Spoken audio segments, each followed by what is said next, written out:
The red-haired guy asked, "Why? Why did you kill father?" The gray-haired guy replied, "These were the circumstances." The red-haired guy activated the fire style. The other guy shouted, "This is unacceptable." He punched the gray-haired guy and demanded an explanation. The gray-haired guy said, "You wouldn't understand even if I told you." He then used the power of earth. The red-haired guy was surrounded by sharp stones. He tried to defend himself with one of his gloves, but it couldn't withstand the attack and shattered.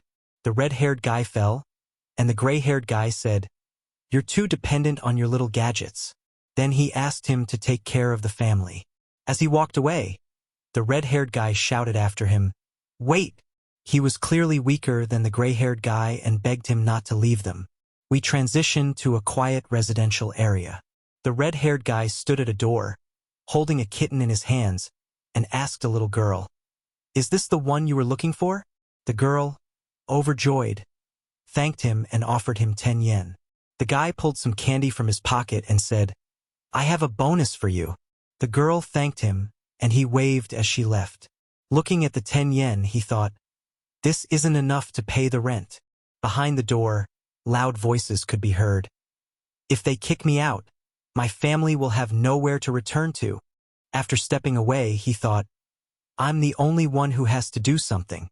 He started looking for job listings, trying to find something with good pay, preferably over 500,000 yen. But ever since his glove was destroyed, he couldn't fight. He knocked on someone's door and asked for help, saying they could fight if they joined forces. Inside, someone sat in a room filled with monitors and said, "You're too loud." It was the third son of 6 brothers. The guy tried to enter, but the doorknob shocked him with electricity. A girl was talking on the phone, asking, "Why don't you just move out?" She said there was no need for their family to reunite right now. She was Fuka, the eldest sister of the 6 brothers. "It can't be," the guy thought. As she continued her call, 2 more people entered. He asked them for help, saying it was very important. One of the sisters said, "Does this mean you're going to fight Koga?" The other sister said, "Enma, our brother, is too weak." These were the second and third daughters of the 6 brothers. The guy was frustrated. Why did no one care that they were about to lose their homes? He remembered his brother saying, "Take care of the family," but he still didn't understand what he meant by that. His brother had just left without permission. Grabbing his glove, he headed into the city and began tailing someone. According to the information, a deal was supposed to take place here. In a dark alley, he felt a cold wind. Suddenly, he heard someone calling him. He couldn't believe his eyes. A man was lying on the ground, covered in ice, pleading for help. The guy ignited his glove, trying to melt the ice, but since his glove was broken, he couldn't generate enough power. He asked, "Was it the Koga ninjas?" Then he asked, "Where's your deal partner?" The man replied, "That guy is in the next shop, but he's been frozen even worse." He couldn't believe they had attacked defenseless people. Before they hurt anyone else, I have no choice but to move forward. The further he went, the colder the air became. It looked like he was on the right track. He reached a building and noticed that the cold air was coming from above. He began climbing one balcony after another to reach the top. Suddenly, he heard screaming from behind. It was children. He needed to finish this quickly before they noticed anything. He sped up, reaching the door. "Is this the place?" he wondered. A voice came from behind the door. "Why can't you just leave me alone?" He felt the presence behind the closed door and asked, "You're a ninja too, aren't you?" The person behind the door responded with an ice spear. Suddenly, a massive number of sharp ice shards burst from the door. It seemed the guy managed to dodge them. He shouted, "You better not use ninjutsu to kill people." The man repeated, "Killing people? I only kill useless fools. And now it's your turn." The Iceman pointed his weapon at the boy and said, "Now you will witness this." "I will destroy you too," said the Iceman. But the boy was no ordinary opponent and activated his fire style. Fire and ice clashed. The Iceman summoned an ice wall. "You're too weak to stand against me. And with your broken glove, do you really think you can win?" The Iceman launched ice spears for another attack. He asked, "You're an IGA ninja, aren't you? Despite your weakness, you've come far. If your glove wasn't broken, I would have ended this already." He froze the boy's leg, leaving him unable to move. Meanwhile, outside, children were watching everything. "Two more witnesses," the Iceman muttered. He aimed at the children. The red-haired boy screamed, "Stop!" A barrage of ice shards flew toward the children. The boy was frozen and unable to help, while the children screamed for help. We shift 10 years into the past. Two brothers were training together. Enma pleaded, "Go a little easier on me. It's part of the training. You rely too much on physical techniques," the older brother replied. The younger one sighed, "It's not helping. I still can't use ninjutsu properly. If I had ninja tools, I could do it too." "All you need is ninja tools?" the older brother asked. He pulled something out, and the younger one couldn't believe his eyes. "They're the dragon gloves," the younger brother exclaimed. "With these, I'll be much stronger." The older brother nodded. "These gloves will definitely help, but don't forget, the true power lies within you." The younger brother happily took the gloves, finally understanding. He immediately tried using the fire style, but only a small puff of fire came out. The red-haired boy frowned, while his brother laughed. "What matters isn't the weapon you use, but the heart that wields the technique. Ninja tools are only there to stabilize the heart. True ninja art is about power that comes from within. That's why you can become a strong ninja even without these gloves. If you achieve that, you can surpass me and father." The younger brother nodded seriously. "I understand." He tried using the fire style again. It was the Phoenix fire spell. He successfully saved the children from the ice shards. The Iceman couldn't believe his eyes. "His gloves are broken. Where is this power coming from?" The boy said, "This is the power that comes from within. Your ice won't work on me anymore." The Iceman smirked. "In that case, I'll use a technique that even fire can't melt." Massive blocks of frozen ice moved toward the boy, but he once again used fire to melt them. The Iceman was confused. "How is this possible?" The boy launched a counterattack, sending the man flying high into the sky. The Iceman grabbed his weapon, but suddenly, it shattered into pieces. He looked at the boy in shock. The boy asked, "Do you really rely so much on ninja tools?" The children thanked him for saving them.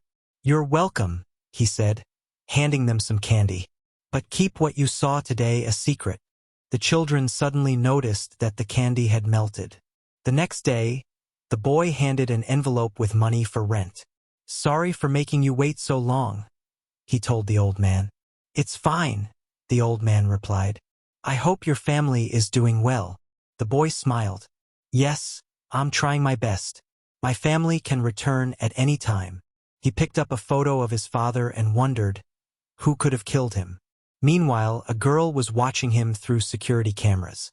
She whispered, "It's my fault that our father was killed." The next day, the boy went shopping. He had absolutely no idea what to buy. He had no experience with shopping, but he eventually picked out a beefsteak, took it home and started cooking. He tried his best to be useful to his family, hoping to bring them back together again. He thought that his sisters outside could wait. For now, he had to feed his younger brother so he would come out of his room. He planned to lure him out with this magnificent steak. He called out to his brother, saying that his favorite grilled steak was ready. But the younger brother knew he was just trying to lure him out. He had been watching him the whole time through the surveillance cameras. He told him not to overdo it, especially when they had no money. The younger brother told him to shut up and to stop acting like the older brother. The older one responded that he wasn't acting. He was the older brother since their real older brother had abandoned them. The younger brother shouted, "Then stop acting like him." Startled by the shout, he dropped the plate with the steak. The older brother said that it didn't matter how he acted. There were things that simply had to be done. But the younger one insisted that he didn't know anything about him. The older brother replied, "That's because you shut yourself off from everyone."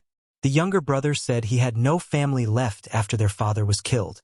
The older one had told him many times that what happened wasn't his fault.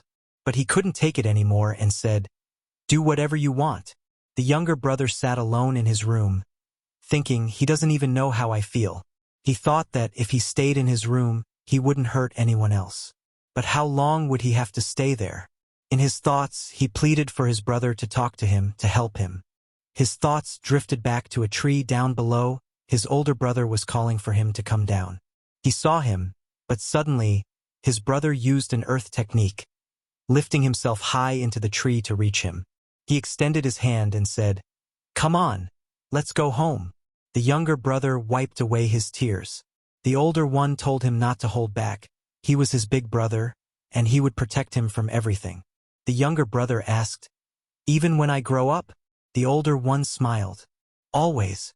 Back in the present, the younger brother sat in his room full of computer screens. A new message had arrived. He didn't understand what it was, but it seemed to be from their older brother, the one who had left. The current older brother heard a sound from his younger brother's room.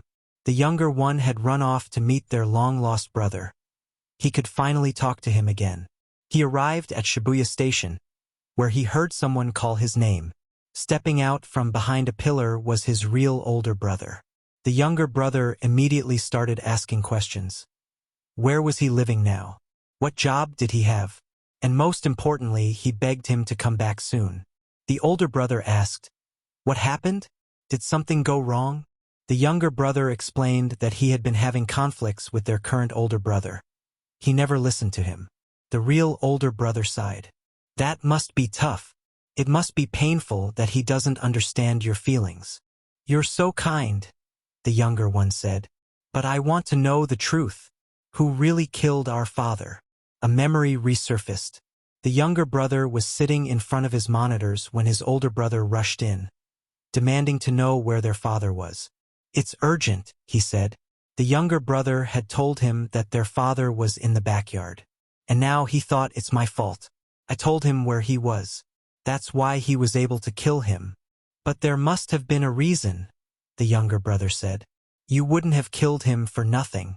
Please, tell me the truth. I'm on your side, I swear." The older brother hesitated, then said, "Of course there was a reason. That old man kept preaching about the IGA ideology. With that mindset, he couldn't protect our family. So I killed him.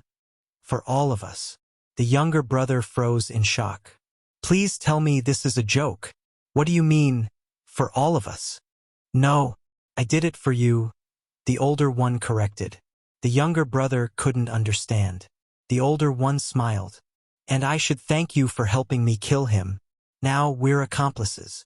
The younger brother collapsed to his knees. "So, it really was my fault." A voice whispered, "That's right. He was only killed because of you." Something resembling their father's spirit appeared before him.